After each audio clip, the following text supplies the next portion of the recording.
Welcome to Indus Special. I'm Ejaz Haider. Khalida Shah, daughter of Sheikh Abdullah, says the Indian government is erasing Kashmir's history. Her lament refers to Delhi's decision to strike off December 5th, the Sheikh's birthday, as state holiday from the calendar. While she laments her father, Kashmir laments the entire legacy of her father, a man whose grave had to be guarded because Kashmiris consider him, for the most part, as a villain. Equally, there is a kernel of truth in what she says. The Hindutva exclusionary regime that rules India wants Kashmir's identity erased, and that includes erasing the quislings that provided Delhi a fig leaf of legitimacy. This is in keeping with what Yogi Adityanath says about Muslims. Muslims did no favor to India by staying here. The BJP is facing a tough election in Delhi, and their campaign is woven around demonizing Pakistan and Indian Muslims. The leaders have also threatened women and other protesters protesting the passage of Citizenship Amendment Act. But protests have also unnerved the government, which now says it is not thinking of bulldozing the National Register of Citizens. The economy is already facing a crunch. To discuss where matters stand, we are joined by Salman Bashir, a former Foreign Secretary of Pakistan, and Mr. Ravi Srivastava, who's an analyst and joins us from Mumbai. Let me first go over to Ambassador Bashir here. Ambassador Bashir, how do you read the situation in India? There are these small signals, but very significant ones, for instance, from his official handle on Twitter, @PMO India. Prime Minister Narendra Modi said there have been statements made by former chief ministers of Jammu and Kashmir that are not acceptable to us. Then Yogi Adityanath, as I said in my opening, said to the BBC in an interview that they should have a post-partition. He was talking about the Indian Muslims, which led to the formation of Pakistan. Is this mindset something that is going to stay with India, or do you think this pushback is going to dislodge this RSS BJP government? Well, thanks. Yeah, I think there are a number of ways one can look at the situation.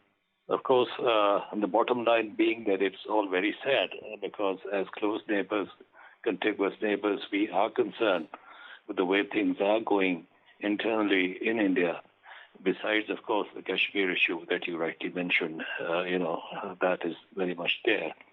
I think the way it is, one could look at it from the point of view of the RSS, which believes in Hindu revival. Now, a revival of this sort is really worrisome because, we have seen, for instance, a northern neighbor, China, going through this renaissance, which was all very positive in all domains.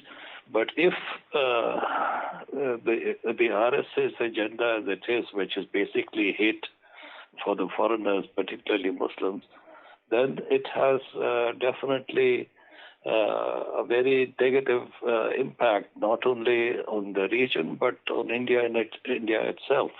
And I think we can do nothing but hope that saner voices will sort of prevail eventually. But the way things are, it appears that the Indian state system is hand in glove with those in power, that is the BJP and, the whole gang that is there.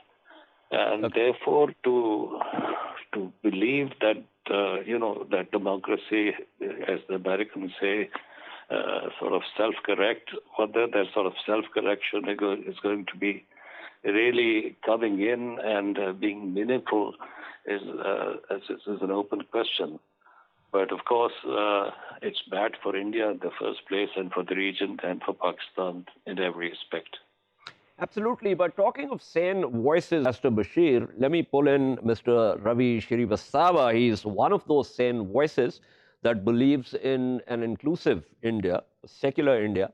Mr. Srivastava, as I said in my opening, they seem to have been unnerved by the protests against the CAA. So now they're saying that they're not thinking of immediately tabling the National Register of Citizens bill. Do you think this is significant? As you are right. the protests across the country has definitely unnerved this BJP-ruled India at the moment. And these people have started showing the signs of, I would call a kind of a withdrawal or a kind of a settlement somewhere is like that. Because they are saying that there will be no NRC. But the issue here is whatever has happened in last 50 or 52 days since that CAA was passed, there has been an unrest across the nation. There have been protests practically all major cities. Women, children, they all sat on the roads. And perhaps you are aware of a place called Shaheen Bagh in Correct. Delhi, the national capital, where women, children, and all religion people are sitting for last almost 54, 55 days. Correct. This has definitely shaken the government of India, and what they are saying that NRC is not being considered.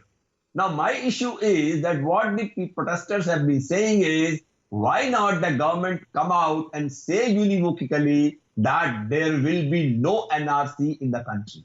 Because that's not going to help.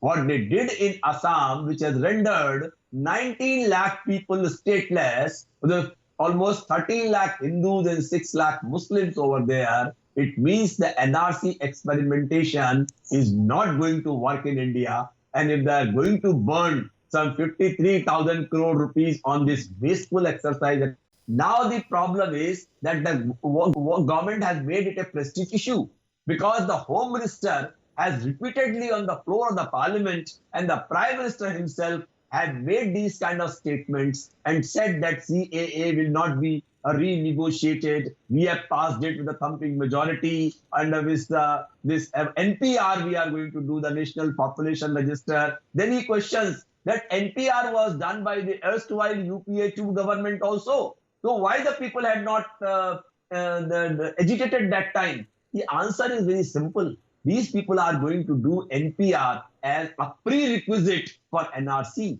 They are going to add some questions which will, kind of establish the reason of the person who is being counted, or his background, or the birth certificate of his parents, his ancestors in India when they were born, when they were brought in. All such questions are being added over there. Earlier NPR was 15 points. Now these guys are going to make some 22 points, which is going to create a suspicion. The worst there's already, correct me, Mr. Srivastava, but the Congress leaders also said that the original document which required the information was the document that the BJP has now changed. And I don't see the BJP actually responding to that question or responding to that criticism. It seems to me that they try to give a fait accompli to everyone, just like they did in Kashmir, just like the sorry sort of a verdict by the Indian Supreme Court on the Ram Mandir Babri Masjid issue. So it seems to me that everything that they do in terms of how they push this agenda is essentially somehow to exclude everyone who is not a Hindu. And to me, it seems that that is the real problem with whatever legislation they want to push through. Would you agree with me? Yeah, as the problem is there is a serious amount of distrust between the public of India and the government. That's why I would call even a positive action by the government is seen with a lot of suspicion by the public at large. And they do not believe that what these people are saying, they are going to do exactly the same. And they are aware that this government is playing a divisive politics right since its inception in 2014. There are not one or two things. If you have read these MEA documents, you will know that visa extension fee for Muslims is almost 3 times what is for the others. So there are several changes they have made in the foreign policy, which is putting the minority community at a disadvantage for that matter. And one more thing I wanted to update you. They have applied already Omar Abdullah and Mahbubah Mufti, their PSA, the Public Safety Act. And probably they will be, remain in the house arrest for almost 2 years from now. Mr. So Srivastava, such things, Srivastava, hold that thought. I come back to you. I have a few other questions with reference to the situation. But let me go back to Ambassador Bashir here. Ambassador Bashir, as Foreign Secretary, as a long-time diplomat, you had many occasions to essentially deal with very nuanced and very sometimes intricate issues in relation to India. Now, history tells us that disengagement is no policy. But under this particular government, the message that has come across is that we are not going to engage Pakistan. And as a consequence now, since 5th August, Pakistan has also said, well, if you don't want to talk, we have no reason to talk to you. Now, given this situation, and given your experience as a diplomat, how do you assess where things are likely to go? Well, yes, I think basically no talks, we have always said, is not something that is desirable. Under every circumstances, diplomatic contacts, conversations ought to take place. I know that there are not back-channel, but track 2 contacts between Pakistan and India, which are ongoing. But having said that, I think the reality is that I think Pakistan will have to sort of determine the right time to have some sort of an engagement going with the RSS Ideology Council, the Hindu Council, because it is a reality. The fact is, the register issue, and there are plenty of other things which are symptomatic of the agenda for the Hindu revival that is being opted for by the BJP, and they've got massive public support, as was evident from the elections. So that is the reality. I think Pakistan should take Hindu Rashtra or emerging Hindu Rashtra as a reality, and then, frame its strategy accordingly.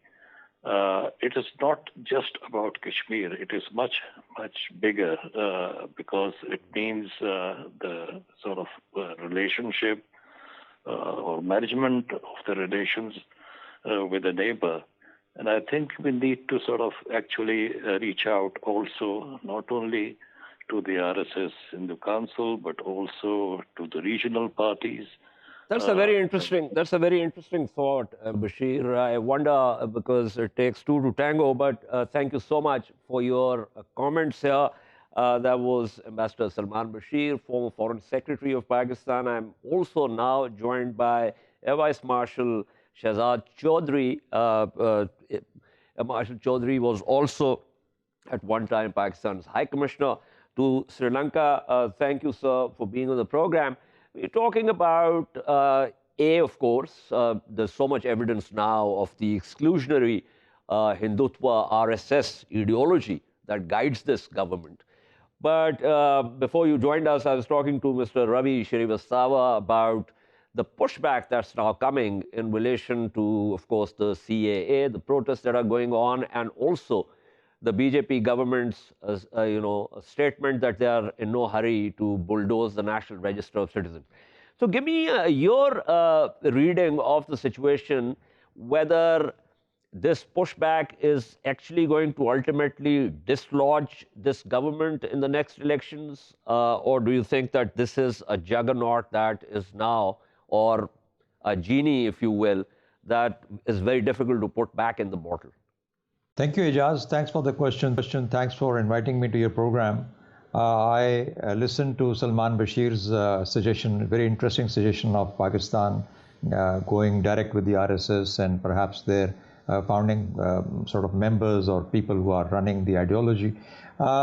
Just a couple of things that I think we would like to perhaps keep in mind. What political capital does Narendra Modi still carry? I'm not talking in terms of the mandate that was given to him in the last elections, which was obviously substantial, but in the sense of how much has he lost of that mandate because of the fact that he took a couple of decisions. You can hold the Kashmiris down with force as long as they have, but then again, for how long? That is one factor. and still within very much a part of India. India will need to dedicate effort there to see how to still manage Kashmir, how to handle Kashmir, and what emerges out of it as a reaction. That is one part. The second is already in play.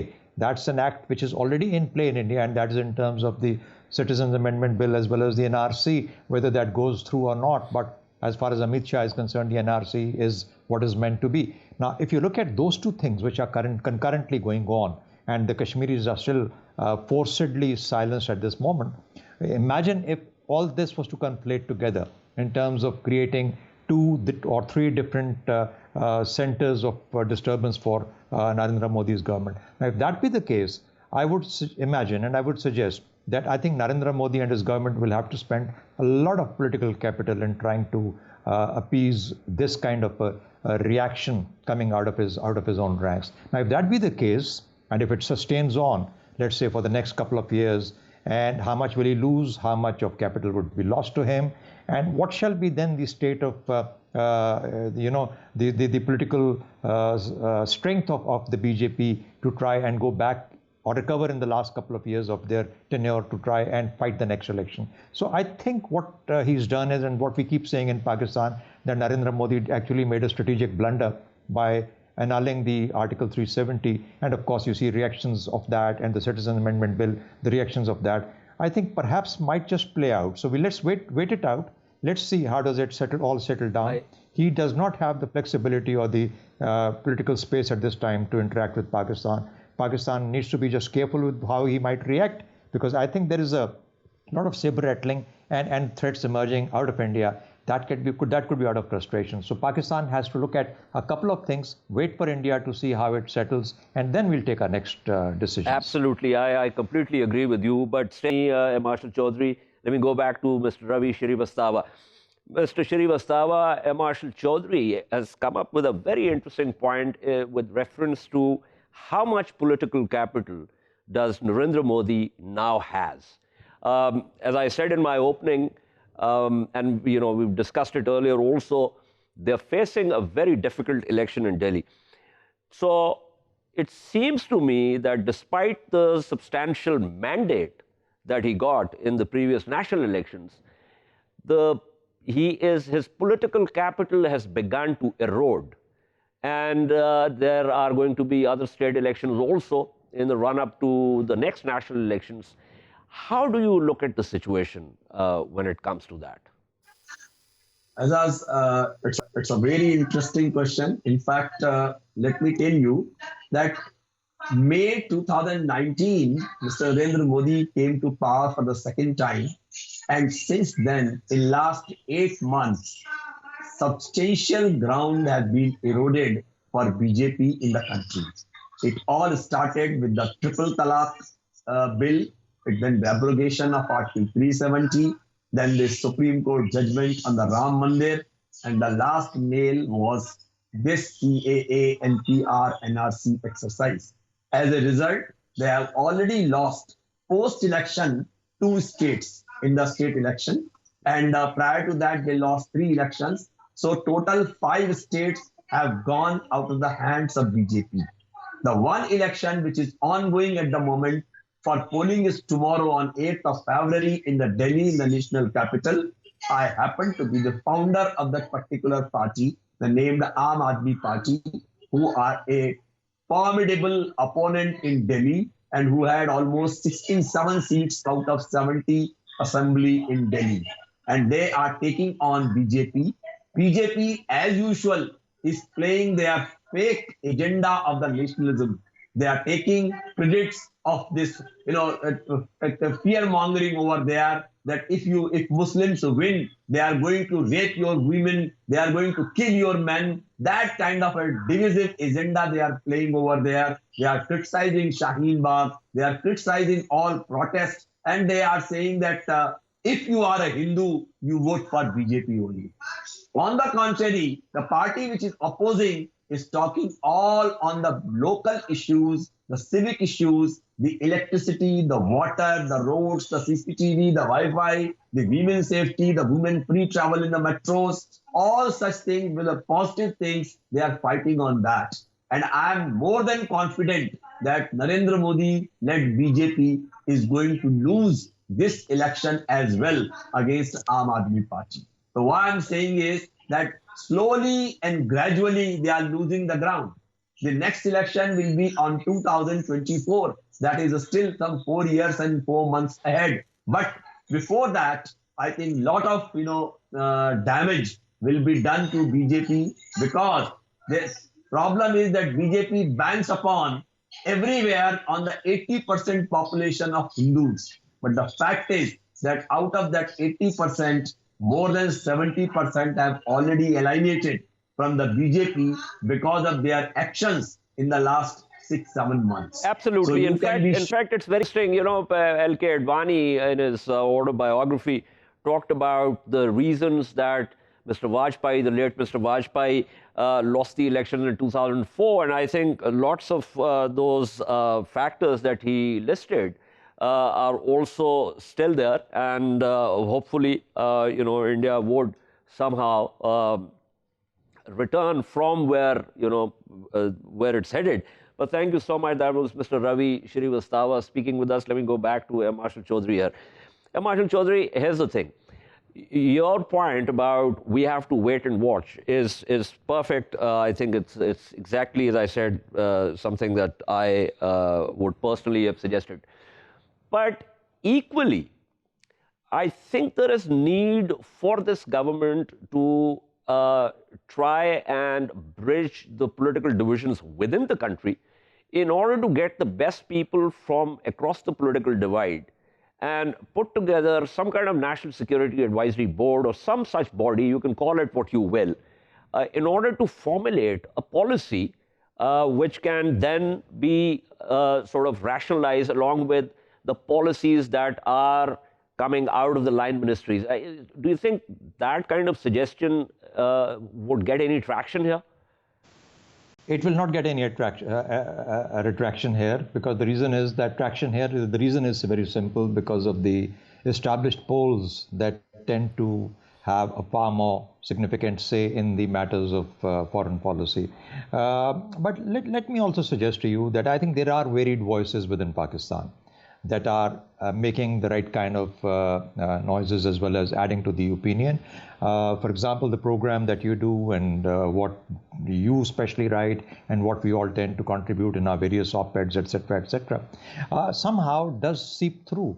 And there is a common understanding that there has to be a change in the way that we need to look at India. Now, what has happened in the last some years, ever since BJP came into power, Narendra Modi's BJP came into power, is that he has fortunately or unfortunately taken a stance which is very, very extreme and very, very polarizing. And so therefore, that question that was always in Pakistan, whether we're making enough effort to try and reach out to India, is possibly now buried under the exaggeration or the exigencies that he has tried to impose as far as his own agenda is concerned.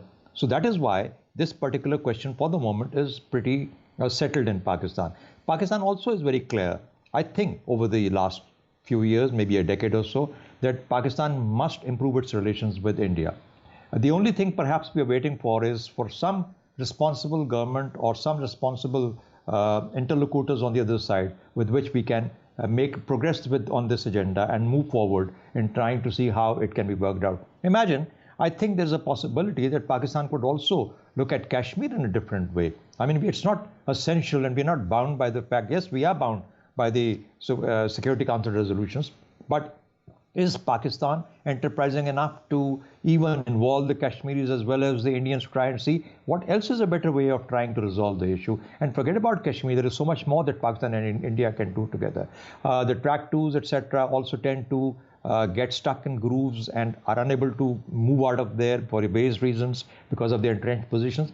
But I think at the level of the governments, at the level of think tanking as well, at the level of contributing to ideas, we now must get to the next level of seeing what are the newer ways of looking at Kashmir and the paradigm. I hear you, Marshal Chaudhry. Here's the problem. Right now, you got to have, you can interlocute with someone who's prepared to concede some kind of ground, because negotiations are about give and take.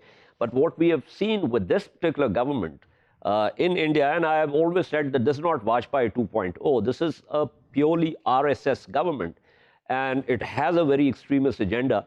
And therefore, I will go with your earlier suggestion that we have to wait and see where India goes and then decide on formulating our strategy. But thank you so much for your insightful views.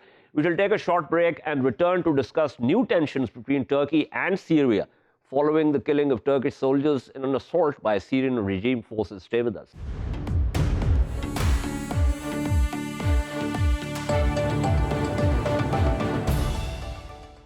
Welcome back to Indus Special. We now talk about the Turkish ultimatum to Syria, and I quote what President Erdogan said to Parliament: if the Syrian regime will not retreat from Turkish observation posts in Idlib in February, Turkey will be obliged to take matters into its own hands.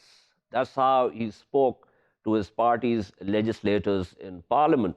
On Monday, 8 Turkish soldiers were killed when Turkish forces traded fire with Syrian regime forces in their advance on Idlib.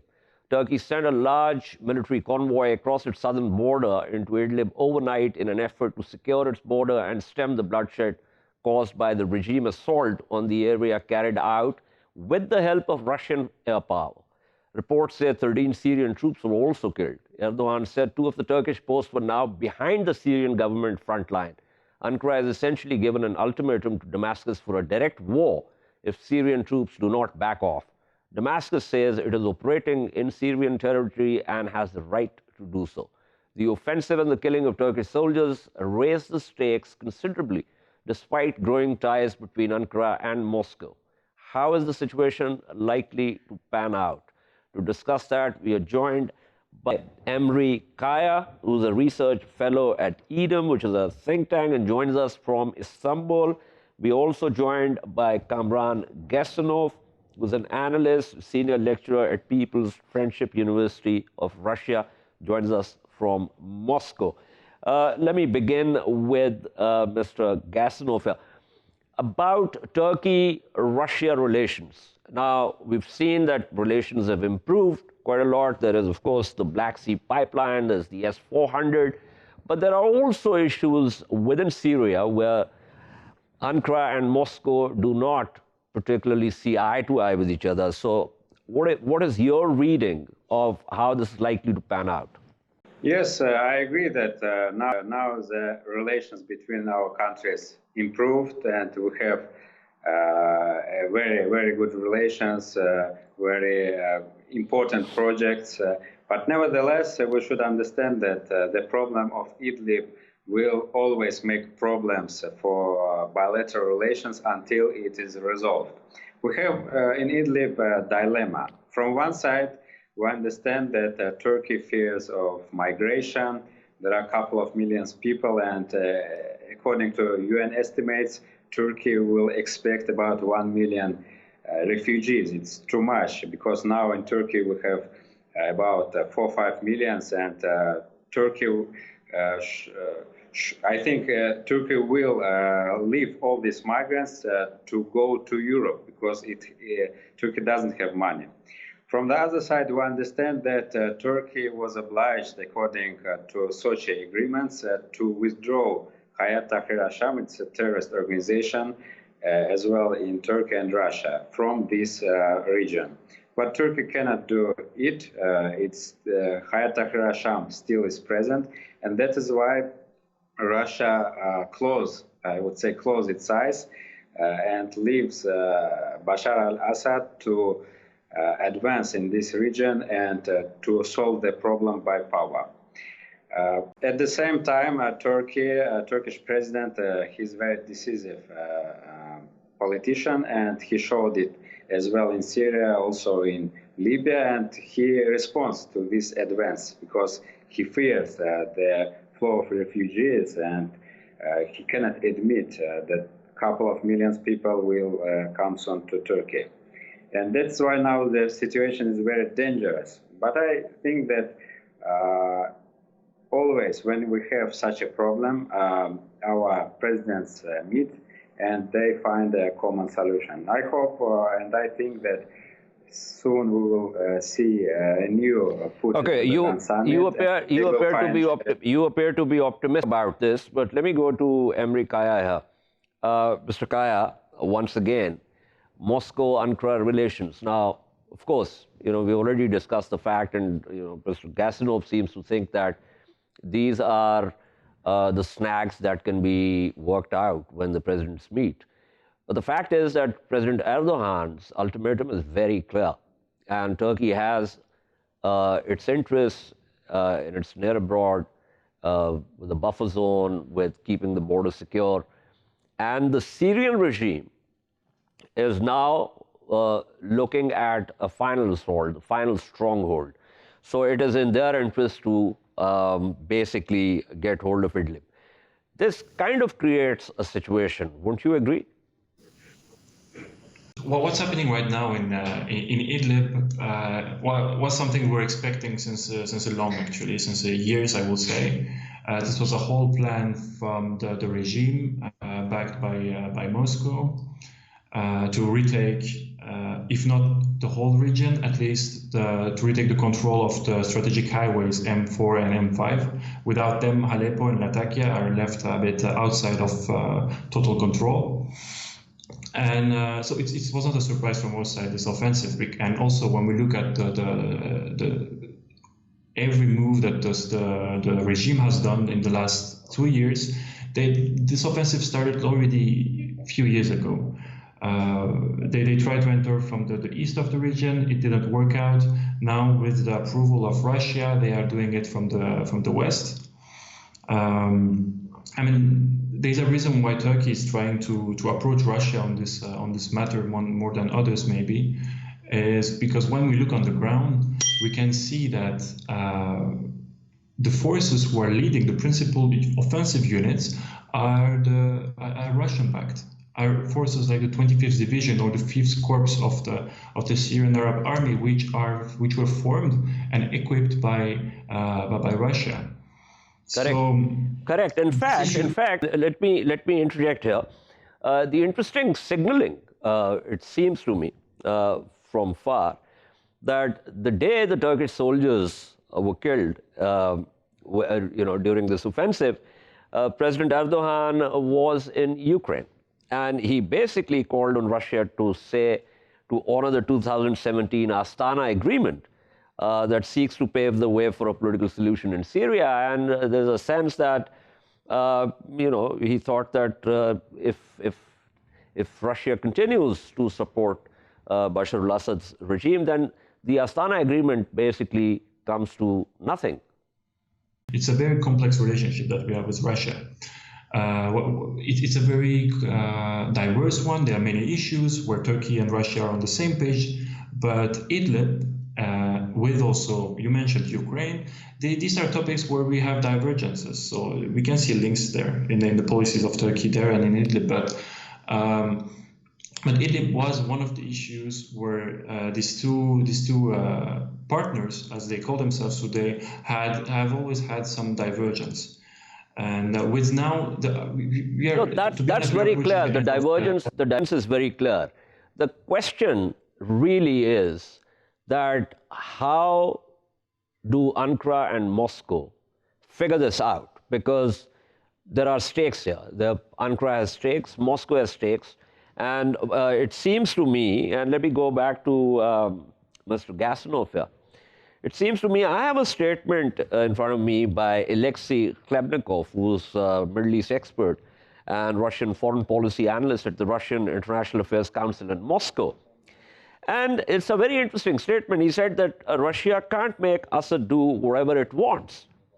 Moscow had significant difficulties with Damascus in the past, and I don't see Moscow as being in full control of what Damascus is doing on the ground. What would you say to this particular statement by Alexei Khlebnikov? I partly agree with this statement, because if we see recent developments, Russia tried sometimes to stop Bashar al-Assad. For example, if we remember about 2018 Sochi agreements, Bashar al-Assad wanted to advance and to capture the Idlib to clean this region from terrorists. But Russia said, okay, we stay now, we let Turkey to solve this problem, to evacuate Hayat Tahrir al-Sham from demilitarized zone. And because Russia also understands that Turkish concerns, Russia understands that Turkey fears of migration, and it's very dangerous for Turkish economy. And one of opposition leaders who is situated in Moscow, his name is Kadri Jamil. He said me once that Russian-Turkish partnership is more than Idlib. I think that's why Russia also No, tries absolutely. to... Now, that's a very important. Thank you for bringing this up, because I was going to ask you this direct question about, in terms of weighing costs and benefits, what is more important to Moscow, the Moscow-Ankara relations or Moscow's role within Syria? I think it's very, very difficult to say what is more important. I think both of them. From the one side, Russia invested a lot to Syrian war, and it wants to have presence in East Mediterranean.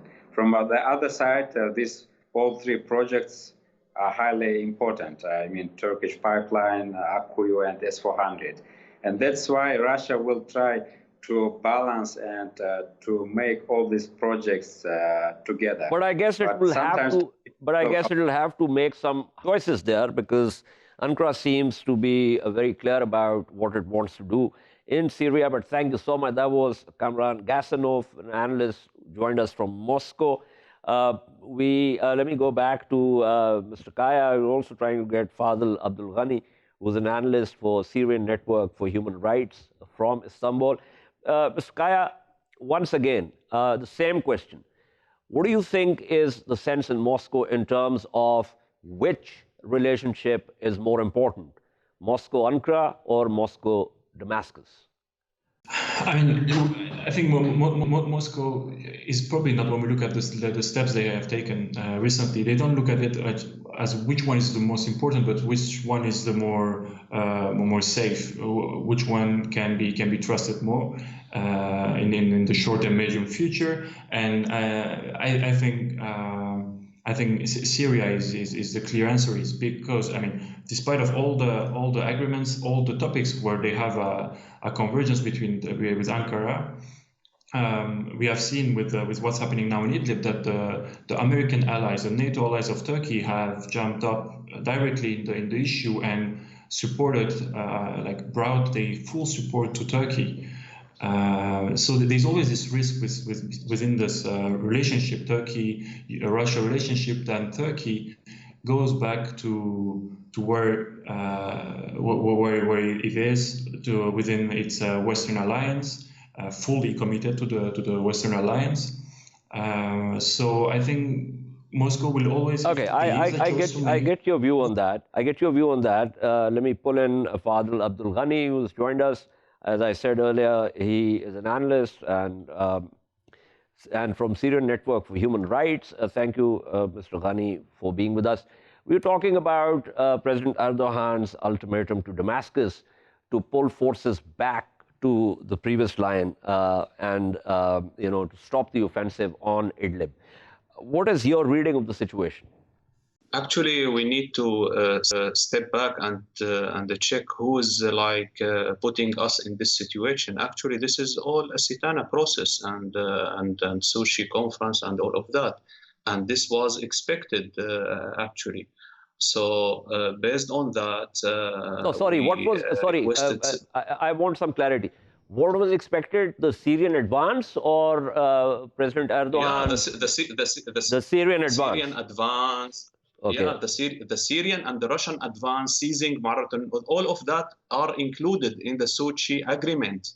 So it's very obvious. So that we keep criticizing this process actually, and we requested and demanding several times from the Turks to sustain or to drop away from this process, which will lead to nothing actually. Russian cannot be trusted, and the Iranian as well. Who's fighting now in the Aleppo front line? It's Iranian militia. And furthermore, the Turks will like hold the consequences and the responsibility for the displaced, the IDP people, and those displaced people is terrifying and suffered from several. Let me interject and ask you a question. I want some clarification on what you said about the Russians and the Iranians cannot be trusted. What exactly do you mean by that?